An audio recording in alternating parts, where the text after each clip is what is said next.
When we surrender the Sabbath, we surrender our roots, we surrender our Protestantism, we surrender sola scriptura, we surrender sola Christos. Because we find another Redeemer who has another set of rules. When we surrender our roots, we surrender our obligations. If we don't have any roots, well then, where are the standards? What is the norm?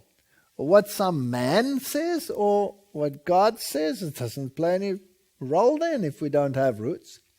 So without the Sabbath, our origin is obscure.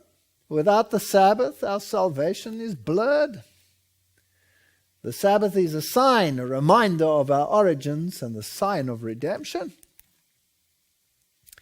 Exodus chapter 20, 8 to 11, remember the Sabbath day to keep it holy. 6 days shalt thou labor and do all thy work, but the seventh day is the Sabbath of the Lord thy God.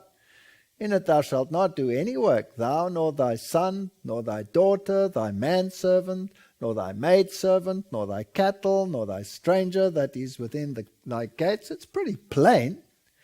Why? For in 6 days the Lord made heaven and earth, the sea and all that in them is, and rested on the seventh day. Wherefore the Lord blessed the Sabbath day and hallowed it.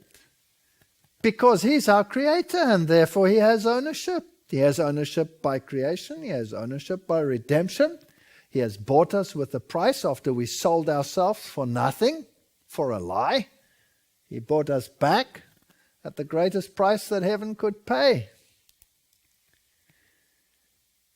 Keep the Sabbath day, says Deuteronomy 5, to sanctify it as the Lord thy God has commanded thee. 6 days shalt thou labor and do all thy work, but the seventh is the Sabbath of the Lord thy God. Then follows the same commandment, and it says, remember thou wast a servant in the land of Egypt.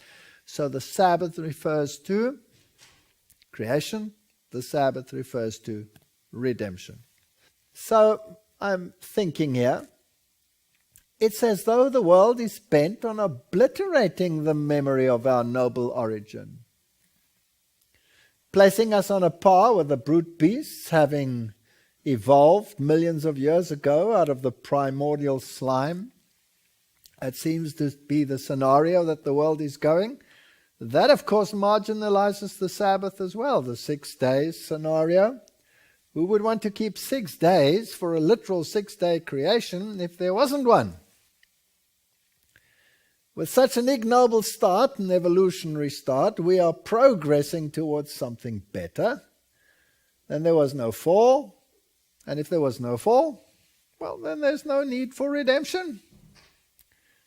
Christ is being set aside, and even the historical marker for His birth is being set aside these days. This divide of history is being removed from all textbooks in order to be politically correct. So we're just writing Christ out of history. We used to speak about BC and AD. Well, before Christ, after Christ. But now we speak about BCE and ACE, before the Common Era and after the Common Era.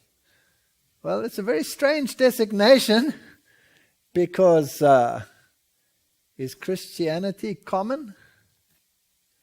The world is being programmed to believe the fairy tale of origins. It's compulsory in all our schools.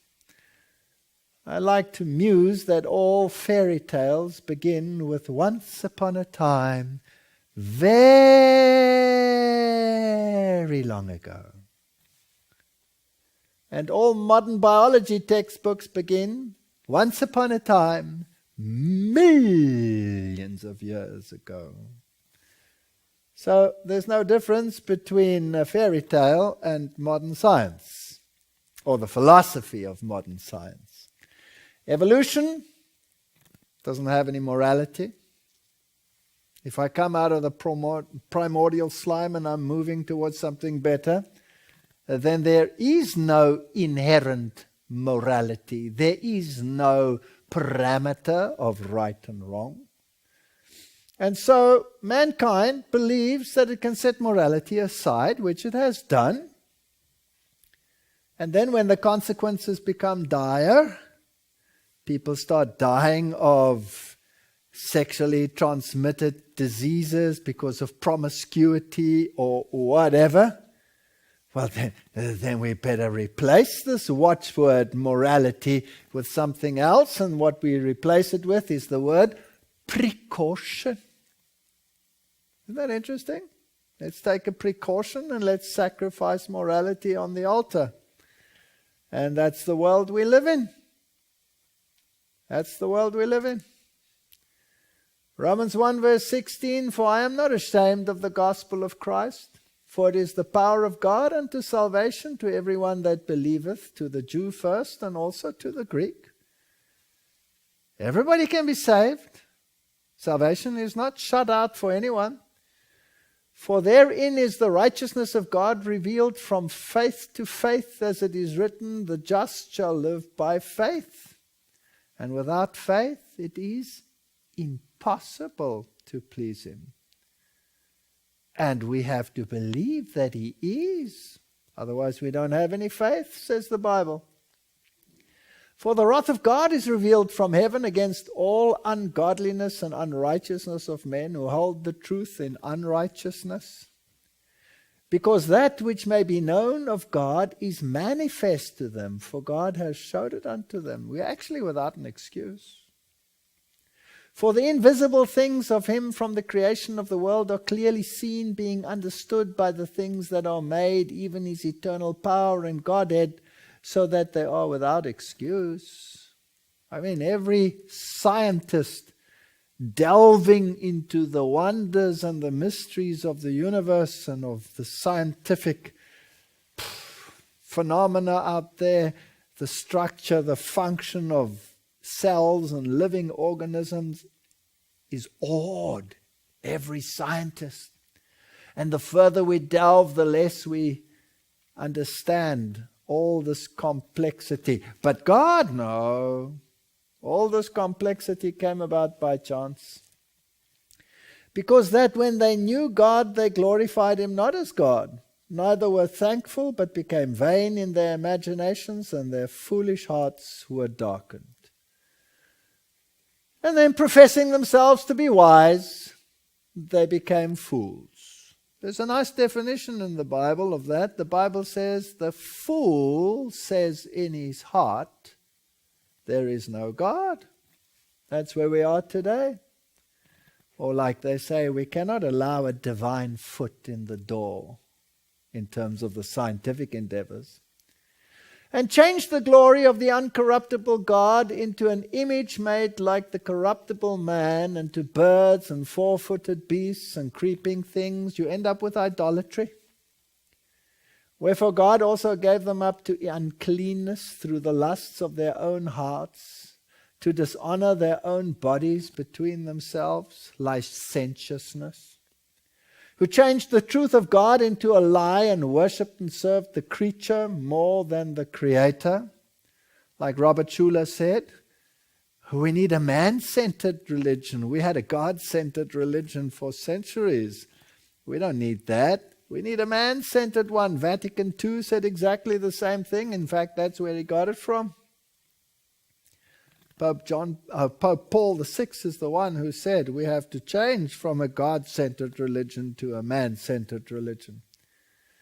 Well, for this cause God gave them up unto vile affections, for even their women did change the natural use into that which is against nature.